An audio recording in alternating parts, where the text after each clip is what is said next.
Hi, this is Skipping Stone. We'll be starting the broadcast shortly. We just had a couple audio difficulties, so we'll be starting in just about 30 seconds.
Go ahead and start.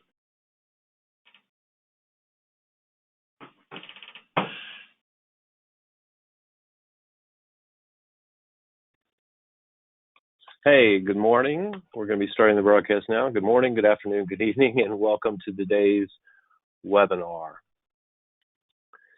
Japan Energy Market Update. Before we get started, let me cover a few housekeeping items. By default, your computer speaker system is the method of listening, but you're welcome to join over the phone by selecting telephone in the audio pane. You will have an opportunity to submit questions today by typing them into the questions pane of the control panel, and you can send them in anytime during the presentation, and we'll collect them and address as many as we can during the Q&A session. My name is John Brown, and I'll be hosting the webinar. But our speaker today, our presenter, is Peter Wiegand, who is the chairman and CEO of Skipping Stone. Peter opened Skipping Stone's Tokyo office 6 years ago and continues to oversee Skipping Stone's Japan business, helping a variety of clients enter the Japan energy markets and expand their Japan operations. Peter is in Japan every month working with our team, our clients, and meeting with the market operators and regulators. So let me now turn it over to Peter to start the webcast. Thanks, John. So we have about 30 minutes for a huge market that's changing all the time. So if I don't cover something in one of these slides, feel free to email the question, or we're happy to set up a separate call at some other point. But thanks for joining. So let me just briefly talk about the size of the Japan market. As you can see, it's number 4. Here's the demand sector. So it's about 130 billion U.S. annual market, 4th largest power market. It is the largest importer of LNG. There's sort of doesn't matter who they're else, heavily tied to the oil indexes and so forth. So in the retail electric market, there's 10 utilities. 9 are really viable for this market. Okinawa is completely separate. 86 million customers, all of them can switch. As of the end of last year, 19 million have switched, and it's averaging about 400,000 customers leaving utility tariff, moving to a competitive supplier. So this gives you some sense of the number of customers, Tokyo being obviously huge, Kansai, which is kind of the Okinawa area. What's unique about Japan is they have a 60 hertz market and a 50 hertz market. So when we get to the wholesale side for the spot market, each utility has a price in the spot market, and then there's an east and a west hub, and then there's a general overall market price, which is interesting, but not that usable. So in the gas market, there's 211 city gas utilities, or what we, in the U.S. would be called LDCs. About 30 million customers eligible to switch. 11 major utilities with most all the customers. That market is not as robust as electricity because there's really no wholesale spot market in Japan. You're pretty much tied to having to buy from somebody that owns a terminal, which kind of limits it to half a dozen realistic, players that can provide in this list. So the market model in Japan is somewhat similar to U.S. There's one regulator for everything. There's no state utility commissions or anything like that. There's no, it's like FERC, PUCs, everything rolled into one. So in the retail trading, there's about 630 licensed retailers. Wholesaler, unfortunately, also has to have a retail license to play in the physical market. There's what's known as pool operators, and they provide balancing services to the smaller retailers. And there's trading companies that are sometimes also retailers or pool operators, but that number is growing. There's basically 4 wholesale markets: JEPIX, which we'll talk more about; Octo, which we'll also talk more about; TOCOM, which is the futures market; and EEX is the new kid on the block. They're launching their futures market coming up in May, and it's different than the TOCOM market. I'm sure EEX would be happy to explain how.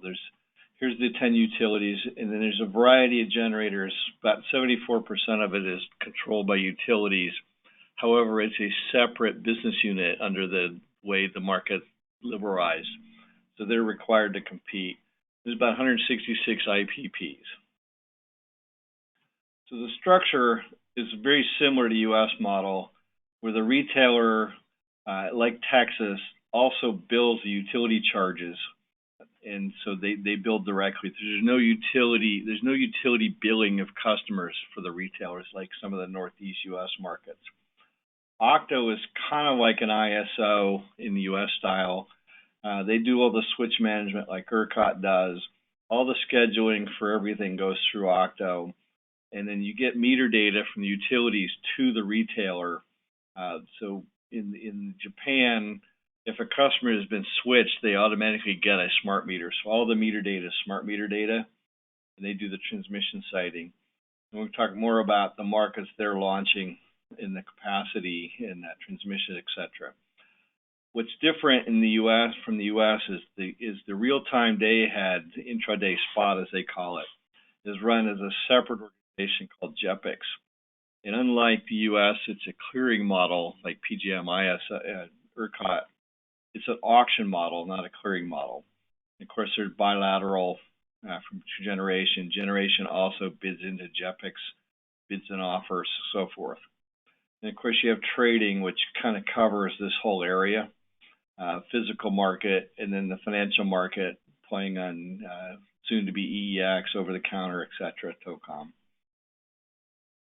So that's kind of the structure, a little bit unique, but not that dissimilar to the U.S. model. So there's 630 retailers, about 80 of them don't have any customers. About 65 of them are municipal governments that went out and got a license, but they're really not very active. So by law, METI is supposed to abolish the utility tariff supply in April. They delayed the abolishment mostly because 70-odd million that haven't switched would basically break the system. So now it's set up to where each utility, based on reaching certain thresholds on number of customers that have switched, they'll abolish tariff utility by utility. Currently, almost all the retailers offer a month-to-month price plan because the wholesale market has lagged the retail opening. But now that the wholesale is really getting some legs, we're starting to see some different changes in how retailers price with one-year fixed, variable pricing, etc. So we think as the futures markets grow and over-the-counter trading grows, you'll see a big change in how retailers offer customers price. The other big change Medi's made is a lot of the high voltage customers, which most of us would call industrial, had subsidies at or below market by the utilities. Those subsidies start coming off in April this year, so we'll see a lot more competition in the industrial market. The U.S. market, most of the C&I customers, some 90%, come through the broker model, broker, consultant, aggregator, whatever. That model is just now gaining traction in Japan. We're seeing more and more of that starting to come up. There's probably half a dozen of these broker-type companies. We expect to see more. We've already seen more than 20 retailers exit the market because of the choppiness of the margins. One month you have a good month, JEPIX is in your favor. The next month it isn't. Consolidation like U.S. model and UK, others, we've seen, especially in the last 3 to 5 years in the U.S., hasn't really started yet. We've seen 4 deals so far. The other thing Medi has done is the ability for the utility generator business unit to offer favorable pricing to the retail business unit. Medi has stopped all that. So now they have to compete on a basically level playing ground with the rest of the retailers. Something we put in our report every month is the rankings of retailers. We also break it down by high voltage, low voltage. So this is the overall list. We have a database of all of them. So in the gas market, there's not that many licensed retailers. Again, it's controlled by the terminal operators. So you can sell gas to end-use customers, but typically it's a partnership deal with a terminal operator. It's kind of like a commission program. And its competition is really mostly in Tokyo and Osaka. The other problem, unlike electricity, there's no real switching technology. It's pretty much manual. Some utilities require to mail it in paper, an old style. But Medi's in the process of overhauling all these rules, and we're pretty involved in that process. So the real exciting part of Japan is really wholesale. So when the retail market opened in 2016, the really only wholesale market was JEPIX, and at the time it was sort of a non-event at 3% of the market. So that's now grown into, JEPIX is now running about 35% of the supply goes through the spot and intraday. TOCOM is launched in September. Liquidity is pretty low currently, but we expect that to grow. EX is coming in May. It's very different than the TOCOM model. I'm not going to get into how and why. Feel free to contact the EX. Pretty excited about their model. I think they're going to do very well in Japan. The over-the-counter market is growing with swaps and basis and so forth, options. The bilateral market is also growing, mostly because Medi has mandated the utility generators to do more bilateral deals, as well as pushing them to put more into JEPIX. So that's opening up.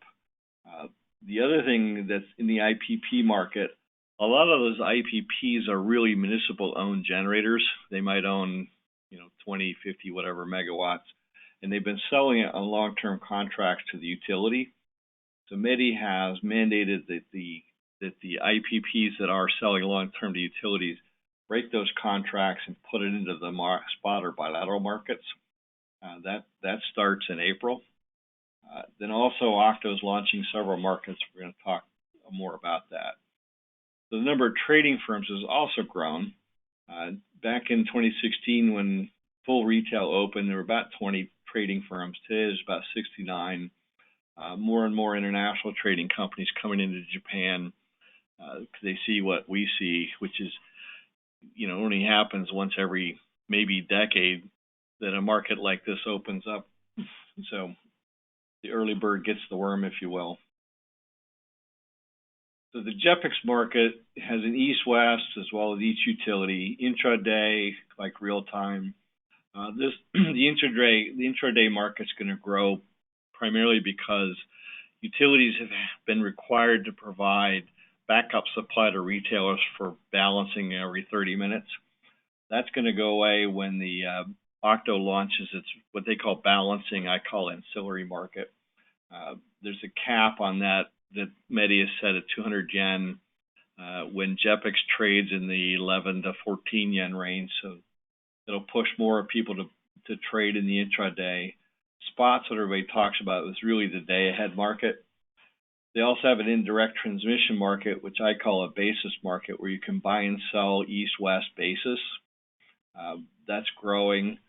Then they have a baseload market. They run an auction 4 times a year, and retailers can bid or make offers for a fixed volume. It's basically a block for a 12-month period, and then JEPIX matches them up. The first couple auctions that started in August, the first 2 auctions were sort of a non-event because the prices weren't that exciting. METI stepped in, and this last auction, we're all proud that it tripled in volume, but it's still small. The green cert market, kind of like the U.S. rec market that JEPIX runs, that too is going to change. There's been a floor on the bids for that. That comes off so that the floor price was too high. So we expect search values to go down and volume to go up. And JEPIX does run a forward market, and then about once every couple of months, somebody actually does a trade and they make a nice announcement that somebody did a 5-megawatt deal. It's a non-event. It should go away, especially when EEX and OTC and so forth take off. So the volumes have grown, as you can see in the gold. Volatility, which is a trader's friend, is consistent, so that's good. There's a high correlation of the crude price to electricity price in Japan, and you can see that tracking pretty consistently. So we're starting to see some swap trades, if you will, between LNG and power. I expect to see more of that in Japan as they currently have a lot of distressed cargo. Demand is low, winter's kind of warm, so they're turning back cargoes. So expect to see more LNG for power swaps in Japan in the coming months and maybe year. So Octo is launching new markets. Capacity market launches this coming April. It's a 3-year bid auction model. You can resell your capacity in 1-year blocks. Transmission market, they're still arguing, so we didn't publish much of any guidance on that. There's a balancing market we call ancillary. They're testing that this summer. That launches next April. It's the 5-minute, 30-minute, 1-minute black start. It's that kind of stuff. They're also changed the rules to where storage and demand response can play in the ancillary market, and this also will eliminate the utility backup market. So then you have the negawatt market, demand response, call it what you will. That launched a couple years ago. It's really not much of a market. METI mandated every utility buy 20 megawatts and bid it out, and that's exactly the volume. We think that's going to change because the demand response aggregators are taking a look at this ancillary market and then offering, like in the U.S., retailers, peak price protection. So beyond 2020, some of the things that METI's focused on, more rules for anti-competitive generators and especially utility retailers, increased bilateral, they're monitoring that pretty close. Utility T&D charges, which has been a traditional tariff model, spend as much as you can justify and get a margin. So they're moving that from that model to a revenue cap model to drive more efficiency and hopefully savings, and then allow the T&D utilities to possibly make more money by being efficient. That would be unique. Utility backup we talked about is being replaced.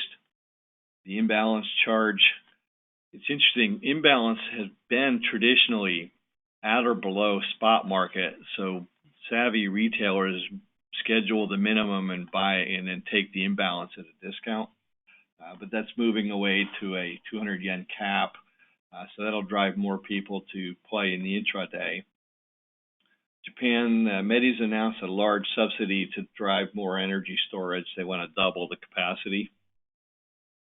And they're also driving utilities to diversify internationally. That's why you're seeing a lot of announcement of Japan investors in putting money into U.S. gen assets and pipelines and LNG. And then, of course, blockchain. The renewable market's also changing. They've been building renewables on a feed-in tariff model. That's being replaced with a feed-in premium model, much like Europe. So the feed-in premium will be benchmarked to JEPIX or futures, assuming futures get some legs, which we think it will.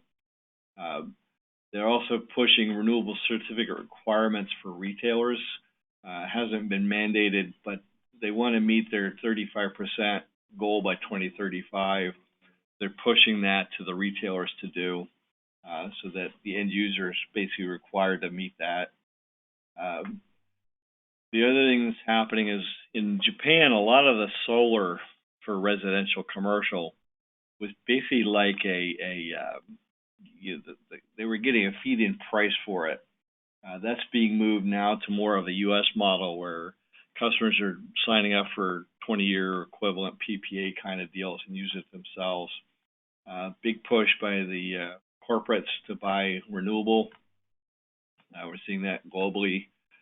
And then we have created a model where we can turn a current renewable generator from a feed-in tariff model into a JEPIX lookalike. So we're seeing some interest in that new model. So I think a little bit about us in Japan. We got Tokyo, now Singapore, different countries.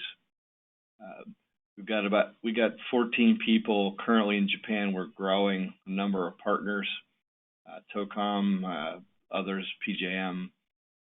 Shu Kishida is our president. He worked in the U.S. for a number of years. So we've helped a lot of companies come into Japan, a number of retailers, tech companies, wholesale trading market companies, working with the generators. So we've got a pretty good mix of contacts over there. And something we do, we have found as companies want to enter the market, trying to figure out how everything works in Japan by doing Google search, you run into not a whole lot that's not in Japanese. We've created an entire library of reports in English from market guides and rules between JEPIX, Octo, METI, etc., and then business guides on incorporating and tax and so forth to help people get into the market.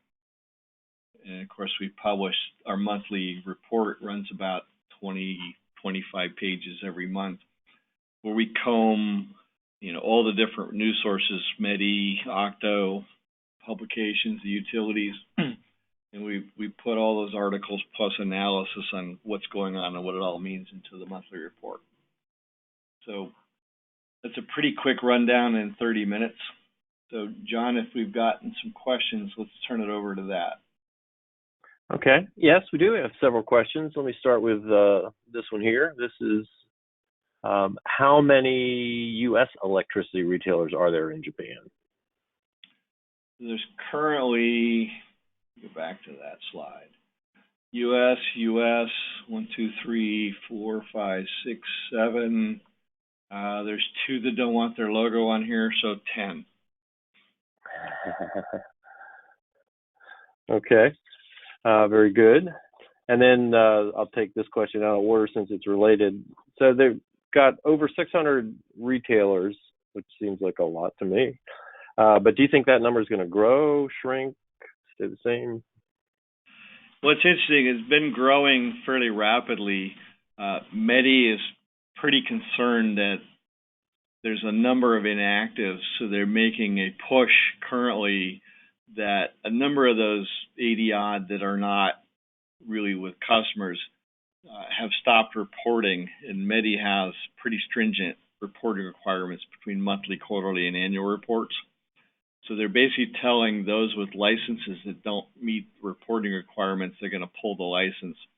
The other thing we've seen is METI has slowed down the approval process. So now it takes, give or take, minimum 6 months, could be a year to actually get a PPS license. So, but to the question of do we think it'll increase? Probably a little bit, but I think it's pretty close to peak. We think it'll shrink over the next 5 years for sure, but I think it might have, we might hit 640 or 50 by the end of this year, and then I think it'll definitely shrink. Okay. And then there was a, related to the first question, someone else asked, how many European retailers do you think there are roughly? One. The Europeans, especially, primarily the UK retailers, have been sniffing a lot, but we haven't seen anybody actually come in other than one. Okay. And then someone asked, what opportunities are there in Japan for U.S. technology companies? And are there gaps, or what are the gaps? Yeah, that's a great question. There's in a new market like Japan, we see all kinds of tech opportunities because they don't have the tools, if you will, that we've had here, Australia, UK. So, for example, when the retail market opened, I don't know why that's buzzing. Sorry. We found that there was really no retail billing EDI XML system, so we took Xanalytics in, which is one of those, and ESG, which is one of those. Then we were looking at, what are people using to do analysis and business decisions and so forth. And so Energy Example, we're now, they started into Japan this past October. We're seeing a lot of interest in the analytics decision modeling that doesn't really exist in Japan. We think now the wholesale's cranking up, the ETRM, there's a couple over there, but there's a big opportunity for more ETRM. We think, now that pricing will be more complex, retailers are going to need pricing tools that you can see here, because doing simple month-to-month, you can do on a spreadsheet. But when you start getting into using, I call them hedge products to do pricing, you need more robust systems for that. So, yeah, I think there's a lot of opportunity for systems in Japan. Okay. And then a question about, can you flow power from one area to another, or is the transmission capacity not auctioned out? You can. The transmission market, that's part of the argument, is the utilities, of course, controlled that forever. And so they say, fine, you can open the transmission market, but we want legacy rights, which means there's nothing. But yet you can, each utility, you get two wheeling agreements, one within the utility and one to ship between utilities. So it can be done. It's easier to do in the west zone or the east zone. It's really hard to do east to west because of the 50-60 problem. Mostly that's done on swaps. Okay. And I do have a couple other questions we can ask. I just want to mention to people that if you have to run, we realize we're at the end of our time, but we'll ask a couple more questions. You will be getting a copy of the presentation, and we'll be posting the recording. And I apologize about the audio problems at the beginning. So another question we have, Peter, is what's the process or what are the requirements to set up a trading or a retailer operation in Japan? So it's not like other markets. What METI is doing is due diligence to prove you can do it, not just go get a license. So there's basically three ways to get a PPS license from METI. One is you go through the whole application process, which starts with you have to be incorporated, you have to have hired a couple of people, you have to show you've got supply, and it's a fairly thick application process, and you go through what amounts to due diligence for months before you get approval. Or you can buy, second model is you can buy an existing PPS license and transfer it. And METI doesn't have any approval authority over transferring companies or transferring businesses. So those are the two main ways if you want to play in the physical market. The third way, you could invest in somebody, but mostly we're not finding much interest in that. Most people want to control it. If you want to trade just the financial side, you don't need a PPS license. But to be able to schedule through Octo, participate in JEPIX, the requirement is you do have your METI PPS license. Okay. Sorry, there's a couple. There's a bunch, but let's try one. Let's try this one next. Why is the retail gas market evolving so much more slowly than the electric market? So in the retail gas side, the original laws required the terminal operators to open up the terminals for wholesale trade. So all the terminal operators submitted forms to METI saying, well, we just don't have any capacity. So, everybody that applied to get space in the terminals were rejected. So there is no liquidity, if you will, in Japan for storing or getting access to LNG if you don't own a terminal. That's one. They're reviewing that. Two is there's no spot market. There's no index in Japan. It's still the cocktail, etc. There's no trading between terminals in Japan. There's no swaps. So without a wholesale market of any sort, doing retail is practically impossible. That's why it's evolved into this. TEPCO, Tokyo Gas, whomever will support you to sell retail to consumers, but they basically do all the work and you get a commission. Okay. And then, let's see, we're pretty far over. Someone asked if we could compare the price volatility to the European market prices. We can, probably not for this call. Yeah. I was actually just looking at some of that this morning, yeah. We can compare volatility to any market because we have the JEPIX price history database, so we can run analysis on anything. All right. Well, we're a bit over, as I mentioned before, but a little bit more now. So I want to just say thank you, Peter, and thank everyone for attending today's Japan Energy Market Update. If you have any questions, feel free to contact me. My email is jbrown@skippingstone.com. You can also look at your invites and respond to that, as I'm the person on the invite.